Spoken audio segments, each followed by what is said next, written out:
कहानी की शुरुआत में हम एक जेल को देखते हैं जिसका नाम द शॉशैंक रिडेम्पशन है। ये दुनिया की सबसे सिक्योर तरीन जेल है। इस जेल में हजारों कैदी हैं, लेकिन आज तक इस जेल से कोई भी कैदी फरार नहीं हो सका क्योंकि इस जेल की सिक्योरिटी बहुत ही ज्यादा स्ट्रिक्ट है। इस जेल में ऐसे कैदी भी हैं जिन्होंने अपनी पूरी जिंदगी इसी जेल में बिता दी, लेकिन इन्हें इस जेल से भागने का ख्याल तक नहीं आया क्योंकि इस जेल से भागने की कोशिश करने वाले कैदी की सजा सीधा मौत है। अब यहाँ सीन कट होता है और हमें कोर्ट में एंडी नाम के एक आदमी को दिखाया जाता है जो अमेरिका के एक बहुत ही बड़े बैंक का बैंकर है। जज उसे उसकी वाइफ और उसके लवर के मर्डर के इल्जाम में उम्र भर कैद की सजा सुनाता है, लेकिन एंडी कहता है कि मैंने ये मर्डर नहीं किए हैं। पर एंडी खुद को बेगुनाह साबित करने के लिए उसके पास कोई प्रूफ नहीं था, जिस वजह से कोर्ट का जज एंडी को उम्र भर कैद के लिए दुनिया की सबसे सिक्योर जेल दी शॉशैंक रिडेम्पशन भेज देता है। एंडी के साथ और भी कई सारे कैदी होते हैं और जब इन कैदियों को जेल के अंदर लाया जाता है तब जेल के अंदर मौजूद बाकी कैदी आपस में शर्त लगाते हैं कि आज रात इन नए आने वाले कैदियों में से कौन सा कैदी रोएगा, और इसके लिए ये लोग एक डिब्बी सिगरेट की शर्त लगाते हैं। ये लोग बाहर लाइन से खड़े नए आने वाले कैदियों में से एक एक कैदी को चुन लेते हैं। तब रेड नाम का एक कैदी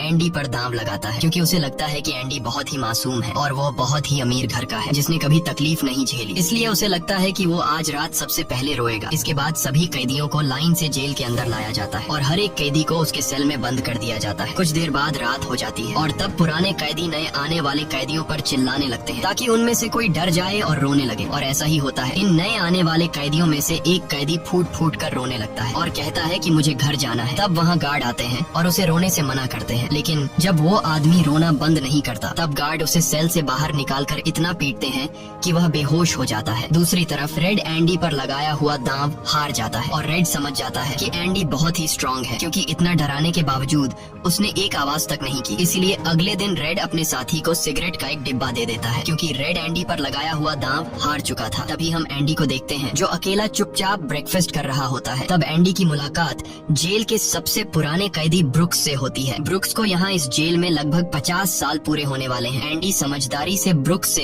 इस जेल के सभी छोटे बड़े रूल्स और हर एक कैदी के बारे में जानने की कोशिश करता है। तब ब्रुक्स एंडी को जेल का हर एक सीक्रेट बता देता है और वो एंडी से कहता है कि अगर तुम्हें जेल के बाहर से कुछ मंगवाना हो तो रेड नाम के कैदी के पास जाना। ये सुनते ही एंडी भी इंतजार नहीं करता और वह सीधा रेड के पास पहुंच जाता है और रेड से कहता है कि मैंने सुना है तुम बाहर से किसी भी चीज को अंदर मंगवा सकते हो। तब रेड कहता है हाँ मैं मंगवा सकता हूँ, लेकिन ऐसी चीज जो यहाँ से भागने या फिर किसी को मारने में काम न आती हो। एंडी रेड से कहता है कि मुझे हैमर यानी एक हथौड़ा चाहिए। हथौड़े का नाम सुनते ही रेड कहता है कि तुम्हें हथौड़ा ही क्यों चाहिए, क्या तुम हथौड़े से किसी को मारने वाले तो नहीं हो? तब एंडी कहता है नहीं, मैं किसी को मारने वाला नहीं हूँ, मेरा यहाँ कोई भी दुश्मन नहीं है। ये सुनकर रेड कहता है कि तुम्हारा यहाँ दुश्मन तो नहीं है, लेकिन जल्द ही कुछ लोग तुम्हारे दुश्मन बनने वाले हैं। वो कुछ लोगों की तरफ इशारा करके एंडी को वार्न करता है कि इन लोगों की गंदी नजर तुम पर है, इसलिए इनसे बच कर रहना। अगले दिन एंडी के कहने पर रेड उसके लिए हैमर मंगवा देता है और जब वो हथौड़ा देखता है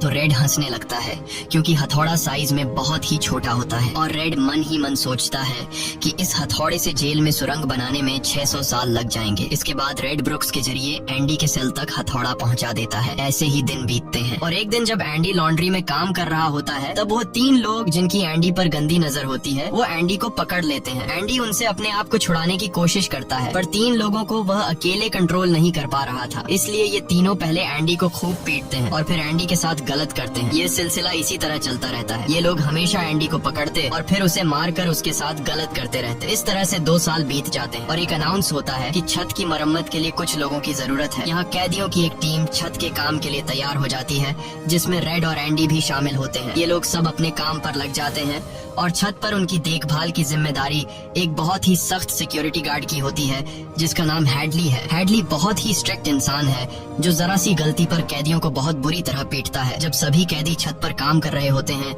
तब हैडली थोड़ा परेशान होता है और अपने साथियों से कहता है कि मेरे भाई की हाल ही में मौत हुई है जिसके अकाउंट में $30,000 पड़े हैं। अब मेरे भाई का मेरे अलावा इस दुनिया में और कोई नहीं है, इसलिए उसके पैसे पर मेरा हक बनता है। लेकिन परेशानी की बात यह है कि जब मैं इन 30,000 $30,000 को अपने अकाउंट में ट्रांसफर करूंगा तब सरकार मुझसे टैक्स के रूप में सारे पैसे ले लेगी। हेडली जब अपने साथियों से यह बातें कर रहा था तब एंडी भी इसकी सारी बातें सुन लेता है। एंडी जो कि एक बहुत बड़ा बैंकर है, उसे पता था कि इन पैसों को बिना गवर्नमेंट को टैक्स दिए कैसे निकाला जा सकता है। इसके बाद एंडी बिना सोचे हेडली के पास जाता है और उससे कहता है कि क्या तुम अपनी बीवी पर भरोसा करते हो। ये बात सुनते ही हेडली को गुस्सा आ जाता है और वह एंडी को पकड़कर छत के किनारे ले जाता है, लेकिन उसे नीचे फेंकने से पहले एंडी उसे बताता है अगर तुम अपनी बीवी पर भरोसा करते हो कि वह तुम्हें धोखा नहीं देगी तो तुम आसानी से अपने भाई के पैसे अपनी वाइफ के अकाउंट में ट्रांसफर कर सकते हो, वह भी बिना टैक्स दिए, क्योंकि गवर्नमेंट का एक रूल है कि कोई भी इंसान अपनी पत्नी को पूरे जीवन में $60,000 तक गिफ्ट कर सकता है और इन पैसों पर कोई टैक्स नहीं लगता। और एंडी ये भी कहता है कि अगर तुम बाहर से किसी लॉयर को रखोगे तो वह तुमसे बहुत ज्यादा पैसे चार्ज करेगा, लेकिन मैं ये काम तुम्हारे लिए फ्री में कर सकता हूँ। तब हेडली पूछता है बदले में तुम्हें क्या चाहिए। इस पर एंडी मुस्कुराते हुए कहता है मुझे कुछ नहीं चाहिए, जब तुम्हारा काम हो जाए तुम बस मेरे सारे दोस्तों को बियर पिला देना। और अगले दिन सभी कैदी छत पर बैठकर बियर का मजा ले रहे होते हैं, यानी एंडी ने हेडली का काम कर दिया था, लेकिन एंडी बियर नहीं पीता। वह एक कोने में बैठकर सभी को बियर पीते देखकर खुश होता है। एंडी के साथी भी उससे बहुत खुश होते हैं क्योंकि जेल में बियर पीना ऑलमोस्ट इम्पॉसिबल था, लेकिन एंडी की वजह से उनकी यह इच्छा पूरी हुई। फिर समय ऐसे ही बीतता है और एंडी और रेड की दोस्ती गहरी हो जाती है। कुछ दिन बाद जेल में सभी कैदियों को फिल्म दिखाई जाती है और सभी लोग रीटा हेवर्थ की फिल्म देख रहे होते हैं। तब एंडी रेड के पास आकर कहता है मुझे रीटा हेवर्थ का एक बड़ा पोस्टर चाहिए। एंडी रेड से इसलिए पोस्टर मांगता है क्योंकि पूरे जेल में एक रेड ही था जो बाहर से किसी भी चीज को मंगवा सकता था। इसके बाद एंडी बाहर निकलता है, लेकिन जैसे ही वह बाहर आता है वहाँ वही 3 लोग खड़े होते हैं जो एंडी के साथ गलत करते थे। वह एंडी से कहते हैं चलो हमारे साथ, लेकिन इस बार एंडी मना कर देता है। एंडी के मना करने पर वो लोग उसे पकड़ लेते हैं और उसके साथ जबरदस्ती करने की कोशिश करते हैं, लेकिन एंडी भी उनका मुकाबला करता है। पर वो लोग 3 होते हैं जिस वजह से वो एंडी को बहुत ही बुरी तरह से पीटते हैं। पर आज ये लोग एंडी के साथ कुछ कर नहीं पाते, लेकिन एंडी को ये लोग इतना मारते हैं कि एंडी 1 महीने के लिए अस्पताल में चला जाता है और साथ ही वो आदमी जिसने एंडी को मारा होता है उसे 1 हफ्ते के लिए काल कोठरी में डाल दिया जाता है। 1 हफ्ते बाद जब वो वापस अपने सेल में आता है तो वहाँ पर वही ऑफिसर होता है जिसका एंडी ने $30,000 का टैक्स बचाया था, और इस ऑफिसर को किसी ने बता दिया था कि एंडी को इस आदमी ने इतना मारा है कि वो बेचारा 1 महीने के लिए अस्पताल में चला गया है। अब यहाँ वो ऑफिसर उस आदमी को इतनी बुरी तरह से मारता है कि वो हमेशा के लिए पैरालाइज हो जाता है। 1 महीने बाद जब अस्पताल से एंडी वापस अपने सेल में आता है तब उसे अपने सेल में रीटा हेवर्थ का एक बड़ा पोस्टर मिलता है जो कि असल में एक वेलकम गिफ्ट होता है रेड की तरफ से। इस तरह से दिन गुजरते हैं और एक दिन जेल का वार्डन सिक्योरिटी गार्ड के साथ एंडी के सेल में आता है और उसके सेल की तलाशी करवाता है। सेल की चेकिंग लेने के बाद जब वार्डन को कुछ नहीं मिलता तब वार्डन की नजर सामने लगे पोस्टर पर पड़ती है। वार्डन कहता है कि वैसे तो मैं सेल में पोस्टर अलाउ नहीं करता, पर तुम इसे अपने सेल में लगा सकते हो। दरअसल तलाशी तो एक बहाना होता है। वार्डन को इस ऑफिसर ने बताया था कि किस तरह से एंडी ने उसका $30,000 का टैक्स बचाया, इसीलिए वार्डन अपने फायदे के लिए एंडी से मिलना चाहता था। एंडी के हाथ में बाइबल होती है जिसे वह ले लेता है और बाइबल को लेकर वह यहाँ से निकल जाता है। पर कुछ ही दूर जाने के बाद वह वापस लौट कर आता है और उसके हाथ में जो एंडी की बाइबल होती है वह उसे लौटाते हुए कहता है कि मुक्ति इसी में है। अगले दिन वार्डन एंडी को अपने ऑफिस में बुलाता है और कहता है कि तुम्हारे जैसे इंटेलिजेंट आदमी को जेल की सलाखों के पीछे नहीं रहना चाहिए, इसलिए वार्डन एंडी को लाइब्रेरी का असिस्टेंट बना देता है। लाइब्रेरी में वही बुक्स नाम का बूढ़ा आदमी होता है जो कई सालों से लाइब्रेरी संभाल रहा है। तभी वो ऑफिसर जिसके लिए एंडी ने $30,000 बचाए थे वह एक दूसरे ऑफिसर को एंडी के पास लेकर आता है। असल में उसे ITAR का मसला था जिसे कुछ ही मिनटों में एंडी भर देता है, जिस वजह से पूरे जेल में एंडी के चर्चे होने लगते हैं। जैसे जैसे साल बीतते हैं एंडी के पास काम बढ़ता चला जाता है, जिस वजह से एंडी को अपने पास एक असिस्टेंट की जरूरत पड़ती है और वो अपना असिस्टेंट अपने सबसे अच्छे दोस्त रेड को बनाता है। एक दिन लाइब्रेरी में ब्रुक्स एक कैदी के गले पर चाकू रख देता है और वो उसे बिना वजह मारने की धमकी देता है। असल में सरकार ने उसकी सजा माफ कर दी है, पर वो इस जेल को छोड़कर नहीं जाना चाहता। आज उसे इस जेल में पूरे 50 साल हो चुके हैं। उसकी पूरी जिंदगी इसी जेल में बीत गई है और वो बिल्कुल भूल चुका है कि बाहर की दुनिया कैसी है।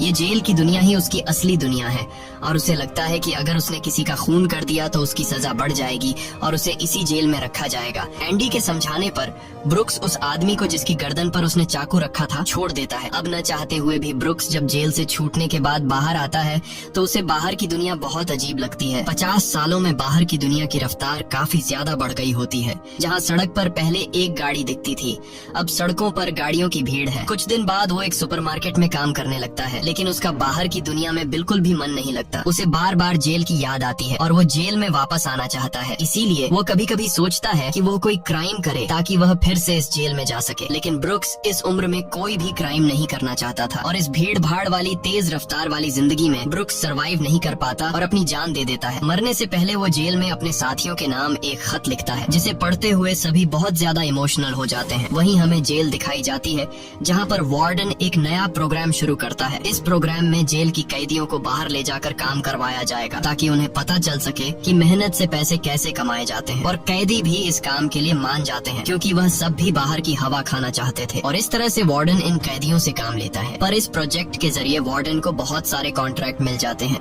क्योंकि जेल के कैदियों की लेबर बहुत सस्ती होती है और जो बाहर की लोकल कंस्ट्रक्शन लेबर की टीम होती है उन्हें कहीं पर भी काम नहीं मिलता, क्योंकि वार्डन उनका काम आधी कीमत पर अपने कैदियों से करवाता है। और वार्डन आधी कीमत पर काम इसलिए करता है क्योंकि कैदी कोई लेबर तो थे नहीं जिनको वार्डन दिहाड़ी दे पाता। इसलिए वार्डन फ्री में कैदियों से काम करवाकर बहुत सारा पैसा कमाने लगता है और उसका यह पैसा ब्लैक का होता है। लेकिन एंडी एक बैंकर होने की वजह से वार्डन का सारा ब्लैक मनी व्हाइट में बदल देता है। दरअसल एंडी इन पैसों को एक ऐसे आदमी के नाम पर जमा करता है जो इस दुनिया में है ही नहीं, और वह उसके अकाउंट में सारा पैसा ट्रांसफर कर देता है ताकि अगर कल को पुलिस को पता भी चल जाए तो पुलिस एक ऐसे आदमी को ढूंढ रही होगी जो इस दुनिया में कभी पैदा ही नहीं हुआ। अब यहाँ जेल में एक नया कैदी आता है जिसका नाम टॉमी है। टॉमी बहुत यंग होता है और वह इस छोटी सी उम्र में कई सारी जेलों में जा चुका है। टॉमी एक बहुत ही फ्रेंडली नेचर का था, इसलिए उसकी जल्द ही जेल में बहुत से कैदियों से दोस्ती हो जाती है। एक दिन खाने की टेबल पर टॉमी सबसे कहता है कि मैं पिछले कई सालों से चोरी कर रहा हूँ, इसलिए मैं यहाँ की कई सारी जेलों में जा चुका हूँ और इस बार भी मैं चोरी की वजह से इस जेल में आया हूँ। टॉमी की बात सुनते हुए एंडी उसे कहता है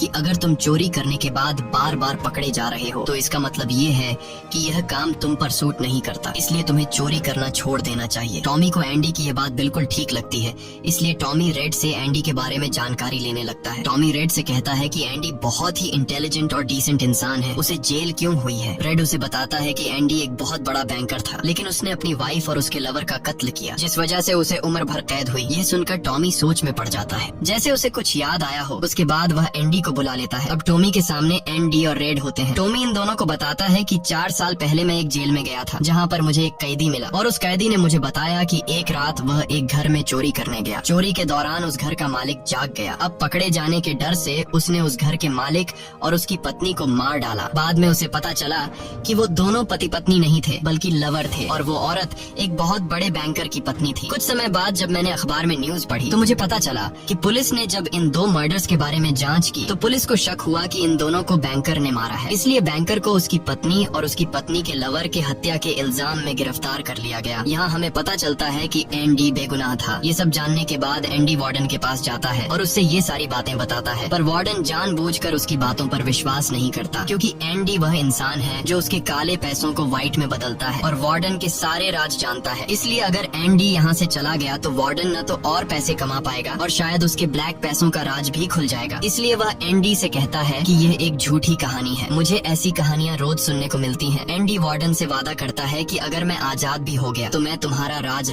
ही रखूंगा, लेकिन वार्डन एंडी की कोई भी बात नहीं सुनता। यह देखकर एंडी को बहुत गुस्सा आता है कि मैंने इस आदमी की इतनी मदद की लेकिन आज बेगुनाह होने के बावजूद भी मुझे ये बाहर नहीं जाने दे रहा। इसलिए एंडी वार्डन पर चिल्ला पड़ता है। तब वार्डन एंडी को 1 महीने के लिए काल कोठरी में डाल देता है और उसके बाद वह सीधे टॉमी के पास जाता है और वार्डन टॉमी से पूछता है कि क्या तुमने जो बातें एंडी को बताई हैं वह सारी सच हैं।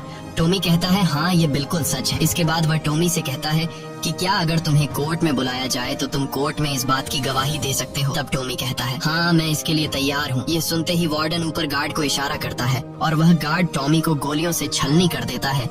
इसके बाद वार्डन एंडी के पास जाता है और उसे कहता है कि टॉमी ने भागने की कोशिश की थी इसलिए उसे गोली मार दी गई। लेकिन एंडी समझ जाता है कि टॉमी को क्यों मारा गया और एंडी मन ही मन सोचता है कि वार्डन बहुत ही घटिया इंसान है। एंडी वार्डन से कहता है कि आज के बाद मैं तुम्हारा काम कभी नहीं करूंगा। तब वार्डन कहता है कि मेरा काम तो तुम्हें ही करना पड़ेगा वरना मैं यह जेल तुम्हारे लिए नरक बना दूंगा। और जाते हुए वार्डन सिक्योरिटी गार्ड से कहता है कि उसे 1 और महीने के लिए काल कोठरी में रखो। काल कोठरी एक बहुत ही खौफनाक जगह थी जहाँ काले अंधेरों में कैदी को पूरे 1 महीने रहना पड़ता था। अब एंडी इस काल कोठरी में 1 महीना तो बिता चुका था, लेकिन अब उसे एक और महीना उसी अंधेरे वाले छोटे से कमरे में बिताना पड़ेगा। बाहर पूरे जेल में ये खबर फैल जाती है कि एंडी उस गुनाह की सजा काट रहा है जो उसने कभी किया ही नहीं था। जेल के अंदर मौजूद सभी कैदियों को एंडी के लिए बहुत दुख होता है। अब काल कोठरी में पूरे 2 महीने गुजारने के बाद जब एंडी बाहर आता है तो रेड उसके पास आता है। एंडी रेड से पूछता है कि क्या तुम कभी इस जेल से बाहर निकल पाओगे? रेड कहता है हाँ, लेकिन तब जब मैं बहुत बूढ़ा हो गया होऊंगा और मेरा दिमाग काम करना बंद कर देगा। एंडी कहता है कि मैं यहाँ से निकलकर मेक्सिको जाऊंगा। मेक्सिको में समुद्र किनारे एक बहुत खूबसूरत जगह है। कहा जाता है कि इंसान अपने आप को वहाँ खो देता है। मैं वहाँ अपना एक रेस्टोरेंट खोलूंगा, समुद्र किनारे अपनी नाव की रिपेयर करूंगा और वहाँ मुझे एक जोगाड़ी आदमी की जरूरत पड़ेगी जो मेरे लिए बाहर से सामान लाया करेगा। असल में वह रेड की तरफ इशारा कर रहा था। रेड ये सुनकर कहता है कि उम्मीद बहुत खतरनाक चीज होती है, ये इंसान को पागल तक कर देती है। तुम्हें सच्चाई की दुनिया में वापस लौटना होगा। मेक्सिको यहाँ से बहुत दूर है। ये कहकर रेड वहाँ से जाने लगता है, लेकिन जाने से पहले एंडी रेड से कहता है कि वादा करो कि अगर तुम कभी यहाँ से रिहा हुए तो मेरा एक काम करोगे। रेड कहता है हाँ, मैं जरूर करूंगा। तब एंडी रेड को एक एड्रेस बताता है और कहता है कि जब भी तुम यहाँ से छूट जाओ तो उस जगह जाना जहाँ एक बड़े मैदान के बीच एक खूबसूरत पेड़ है। उसी पेड़ के नीचे मैंने अपनी वाइफ को प्रपोज किया था। वह रेड से कहता है कि उसी पेड़ के नीचे एक दीवार के अंदर तुम्हें काले रंग का पत्थर मिलेगा जिसके नीचे मैंने एक बॉक्स छिपाया है, और जब भी तुम रिहा हो जाओगे तो वहाँ जाकर उस पत्थर के नीचे उस बॉक्स को देखना कि उसमें क्या है। यह कहकर एंडी वहाँ से चला जाता है और सीधा वार्डन के पास पहुँचता है। वह वार्डन का काम पूरा करके उसके सारे डॉक्यूमेंट्स एक खास तिजोरी में रखता है। डॉक्यूमेंट्स रखने के बाद वार्डन एंडी को अपने कपड़े देता है। वह एंडी से कहता है कि मेरे कपड़े प्रेस करवा देना और मेरे जूतों को शीशे की तरह चमका देना। इसके बाद एंडी वापस अपने सेल में आ जाता है। वहीं दूसरी तरफ रेड आज रात बहुत परेशान होता है क्योंकि उसे डर था कि एंडी कहीं खुद को मार न दे। इस तरह से रात गुजर जाती है और सुबह होती है। सुबह होते ही सभी कैदियों के सेल के दरवाजे खुल जाते हैं और सभी कैदी बाहर आ जाते हैं, लेकिन एंडी सेल से बाहर नहीं आता। ये पिछले 20 सालों में पहली बार ऐसा हो रहा था कि कोई कैदी सुबह अपने सेल से बाहर नहीं आया। तब रेड की नजर भी एंडी के सेल की तरफ होती है और रेड की परेशानी बढ़ती रहती है कि कहीं एंडी ने खुद को मार तो नहीं दिया। तभी एक गार्ड बहुत गुस्से में एंडी के सेल की तरफ जाता है, लेकिन वहाँ पहुंचकर जब वह देखता है तो उसकी आंखें खुली की खुली रह जाती हैं क्योंकि अंदर सेल में कोई भी नहीं था और एंडी वहाँ से फरार हो चुका था। अब हम वार्डन को देखते हैं जो अपने जूते पहनने के लिए निकालता है, लेकिन उस बॉक्स में उसके नहीं बल्कि एंडी के पुराने जूते होते हैं। और तभी पूरे जेल में सायरन बजने लगता है और यह सायरन होता है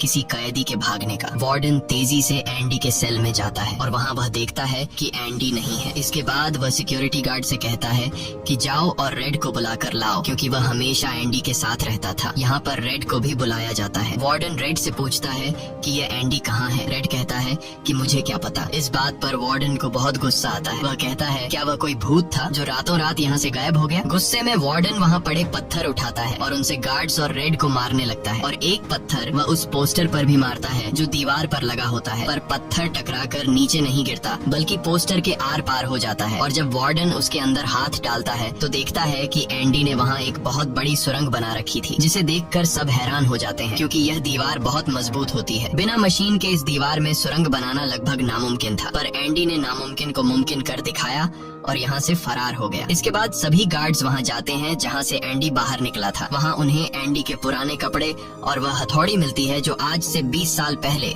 एंडी ने रेड से मंगवाई थी। ये वही हथौड़ी होती है जिससे पिछले 20 सालों से एंडी अपनी सेल की दीवार में सुरंग बना रहा था। 20 सालों से एंडी ने यह काम इतनी बारीकी से किया कि किसी को पता तक नहीं चला। साथ ही दीवार से जो भी मिट्टी निकलती थी वह उसे अपनी जेब में रखकर ग्राउंड में बिखेर देता था। एंडी ने आखिरी बार जब वार्डन के लिए काम किया था तो वह वार्डन के काले पैसों के सारे डॉक्यूमेंट्स अपने पास रख लेता है और उसके पास जो उसकी बाइबल होती है वह उसे वार्डन की नजरों के सामने चालाकी से उसकी तिजोरी में रख देता है और एंडी वार्डन को ऐसे दिखाता है कि जैसे ये बाइबल नहीं बल्कि उसके डॉक्यूमेंट्स हैं। साथ ही वार्डन ने जो अपने कपड़े उसे प्रेस करने के लिए दिए थे, एंडी पहले वार्डन के कपड़ों को पहनता है और फिर उसके ऊपर अपने पुराने कपड़े पहन लेता है और वे जूते जो वार्डन ने उसे शीशे की तरह चमकाने के लिए दिए थे, एंडी उन्हें पहनकर निकल जाता है। रात को जैसे ही सारी लाइट्स बंद बंद होती हैं, एंडी अपने सेल में की गई सुरंग से बाहर निकलता है। इसके बाद वह एक गटर का पाइप तोड़ता है और उस पतले से गटर के पाइप में रेंगता हुआ उस जेल से फरार हो जाता है, जिससे आज तक कोई भी भाग नहीं सका था। हालांकि एंडी जिस गटर के पाइप से रेंगता हुआ बाहर निकला था